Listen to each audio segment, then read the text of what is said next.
My name is Jeevan. Meet my friend Munish. We both are the students of Government High School, Pinare. Today our topic is resource management. Anything that can be used to satisfy our need is called resource. Also, these resources are not unlimited. And with the population increasing at higher rate, the demand for these all resources is also increased. इस्तेमाल करते हैं उसे resource कहा जाता है।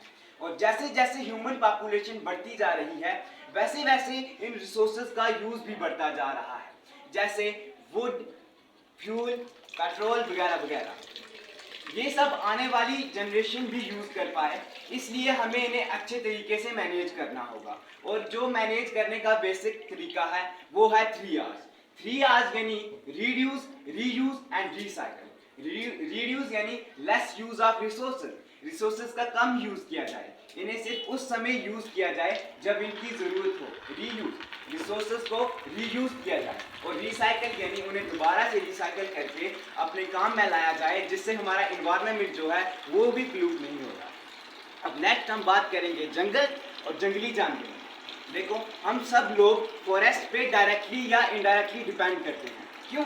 क्योंकि हर चीज़ का raw material जो है वो फॉरेस्ट से ही मिलता है। अब बात करें एनिमल्स की, तो एनिमल्स तो फुली फॉरेस्ट पे डिपेंड करते हैं, लेकिन अब डिफॉरेस्टेशन की वजह से फॉरेस्ट जो है वो काटे जा रहे हैं, ग्रीनरी खत्म की जा रही है, इंडस्ट्रीज, रोड्स, बिल्डिंग सेटअप किए जा रहे हैं, लेकिन फॉरेस्ट को जो है वो काटा जा रहा है, जिस वजह से जो जानवर हैं वो बेघर हो रहे हैं। फॉरेस्ट को मैनेज करने के 3 तरीके हैं। 3 तरीके ये हैं कि लेस डिफॉरेस्टेशन, हमको डिफॉरेस्टेशन जो है वो कम करनी है, अफॉरेस्टेशन, ज़्यादा से ज़्यादा प्लांट लगाने हैं और लोगों को प्लांट्स की इम्पोर्टेंस के बारे में अवेयर करना है।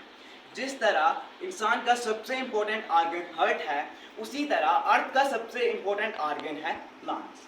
जो काम इंसान की बॉडी में हर्ट करता है, सेम वही काम प्लांट्स अर्थ के लिए कर रहे हैं। नेक्स्ट हम बात करेंगे इंडस्ट्रीज। इंडस्ट्रीज हमारे लिए बहुत फायदेमंद है, क्योंकि हर चीज़ इंडस्ट्री से ही तैयार होकर आ रही है। लेकिन इंडस्ट्रीज के हमें कुछ फ़ायदे भी हैं और कुछ नुकसान भी हैं। अब बात की जाए नुकसानों की, तो जैसे इंडस्ट्री से जो वेस्ट निकलता है उसे कहाँ डाला जाता है? रिवर्स या रिवर बैंक्स पे। अब इस वेस्ट में ना जाने कई किस्म के हार्मफुल टॉक्सिक केमिकल्स पाए जाते हैं। जब यही टॉक्सिक केमिकल्स पानी के साथ जा मिलते हैं तो वो उस पानी को भी टॉक्सिक कर देते हैं, जो हमारे यूज़ करने के लायक नहीं रहता, जिस वजह से जो एक्वाटिक एनिमल्स हैं वो भी मर रहे हैं। और वाटर तकरीबन हर काम में यूज़ किया जाता है, cooking, bathing, washing, water milk, हर काम में जो है वो पानी का यूज़ किया जा रहा है, जिसकी वजह से पानी को बचाना भी हमारे लिए बहुत इंपॉर्टेंट है। पानी को बचाने के 3 तरीके हैं, water harvesting, by building dams और वाटर प्यूरिफिकेशन। अब हम बेनिफिट्स की बात करें, वाटर हार्वेस्टिंग के बेनिफिट्स की बात करें, तो एक तो इसका ऑटोमेटिक बेनिफिट ये है कि बारिश हुई, लेक्स, वेल्स, पॉन्ड्स में ऑटोमेटिकली वो पानी भरा और हमने उसको यूज़ कर लिया। इसका दूसरा जो बेनिफिट है वो ये है कि ये ग्राउंड वाटर को रिचार्ज करेगा। इसके बाद हम बात करेंगे डैम्स के बेनिफिट्स की। डैम्स में जब वाटर स्टोर हुआ, वो स्टोर हुआ in the form of potential energy. अब जब यही वाटर हमने टरबाइन पे गिराया तो जो पोटेंशियल एनर्जी है वो काइनेटिक एनर्जी में कन्वर्ट हुई, और जब इसी वाटर ने फ्लो किया तो काइनेटिक एनर्जी इलेक्ट्रिकल एनर्जी में कन्वर्ट हुई और इलेक्ट्रिसिटी प्रोड्यूस हुई। अब इलेक्ट्रिसिटी हमारे लिए कितनी इंपॉर्टेंट है ये हम सब लोग जानते हैं। तकरीबन हर काम जो है वो इलेक्ट्रिसिटी से किया जा रहा है। अगर एक दिन भी इलेक्ट्रिसिटी ना हो तो आज कई काम जो है वो बंद हो जाएंगे। और दूसरा बेनिफिट इसका ये है कि डैम्स में जो है वो पानी लार्ज अमाउंट में स्टोर किया जा रहा है। हम इस पानी को उन इलाकों तक पहुंचा सकते हैं जहां पानी की कमी हो।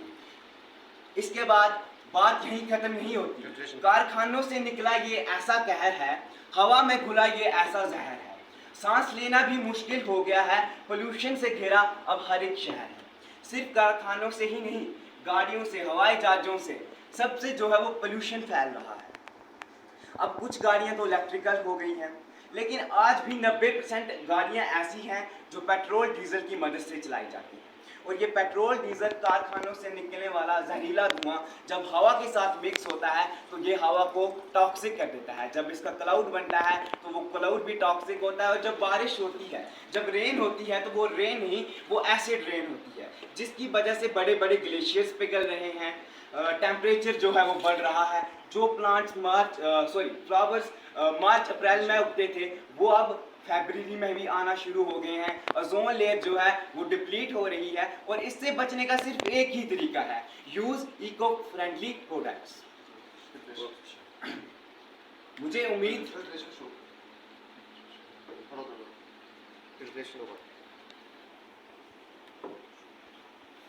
से और फिर रुई से, तो ये जो गंदा पानी था ये साफ हो गया। ये ही प्रोसेस है वाटर को प्यूरिफाई करने का, और इस प्यूरिफाई वाटर को हम आसानी से यूज़ कर सकते हैं।